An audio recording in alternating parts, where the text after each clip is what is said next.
Good afternoon, everybody. Welcome back to the installment of Scott's Selections here for Thursday, November 12th. Before getting today's play of the day, a quick recap of what happened yesterday. We ended up doing some plays on the Masters. We're going to hopefully win a couple of those over the course of the next couple of days. But for today's play of the day, we're going to be looking at the upcoming UFC card this weekend, as it is going to be UFC Fight Night, Felder versus Dos Anjos. Now, I know that this kind of came out of nowhere because Felder took the fight on short notice, but either way, we're going to be looking at one particular fight that I like, where I find some value on based on the current number, and that fight is going to be on the main event. It's going to be on Felder versus Dos Anjos. Currently, if you shop around, Felder's roughly around plus 155 on the money line because of the fact he's taking this fight on extreme short notice. Mostly money, it seems like, was at plus 160 for Felder, has kind of dropped a little bit to plus 155. I do think you will see some more money on Felder as this fight gets closer and closer. But for my opinions on this fight, I'm actually going to be going with Felder. I'm going to be taking the underdog here on extreme short notice. I know it's a very controversial decision by me because of the fact that it's not really a great spot for Felder. But the reason why I like Felder in the spot is because of the fact that I simply just don't think Dos Anjos is the fighter he used to be. I think Dos Anjos is mostly a name at this point. At the age of 36, he has fought 42 times. And it seems like there's a lot of mileage there that has caught up to him over his recent performances. Looking at Dos Anjos, he was originally one of the biggest killers in the UFC based on just his consistent dominance over the majority of his career. But if you look at his performance since 2018 onward, he has been terrible. He is 1-4 in his last 5 fights. If you look at his level of competition, it is very high. He lost to Colby Covington by unanimous decision. He got blown out in that fight. Lost to Usman, got blown out. He beat Kevin Lee by 4th-round submission.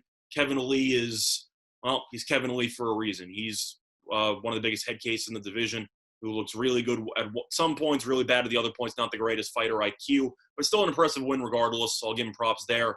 Lost to Leon Edwards in a 5-round decision. Wasn't really close.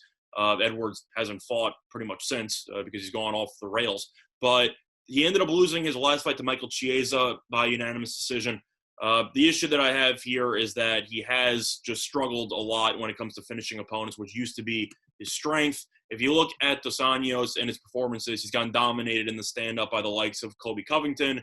Even Usman had success in the stand-up. He has struggled a lot on the ground as well, which is not Felder's forte. But when Dos Anjos, who has a black belt in Brazilian Jiu-Jitsu, is getting dominated on the ground, you know that a part of his career is definitely not the same as it used to be based on his recent results and how he's looked in previous fights. Meanwhile, you look at Felder, and Felder, who is coming out of retirement just to fight in this, is still in very good shape. Of course, he is a broadcaster sometimes on the ESPN, just UFC events. So he is occasionally seen ringside. But if you look at his recent performances, he has been very good so far, despite being at the age of 35. So they're a year apart, but right now one of these fighters is kind of peaking and the other fighter is falling off a cliff.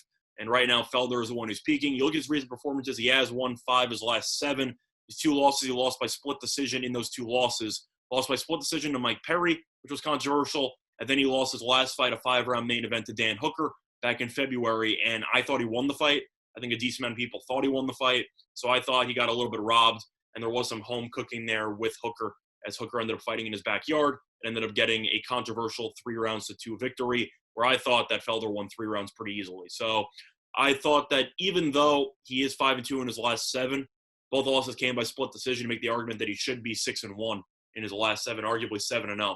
So Felder has been really good, and the reason why this line is set the way it is because of the fact that Felder is on extreme short notice. However, I have faith in Felder personally. I just think that Dos Anjos is mostly a name that you're looking at. I'm not going to say that it's Anderson Silva bad, where people look at the name Anderson Silva and say, oh, this guy should dominate, whatever, and he pretty much lost all of his last, 7 fights. He won 1 fight over the last, I forgot how many years, but Silva's a perfect example of that, where you look at the name and you just think, oh, this guy has value, but he does not.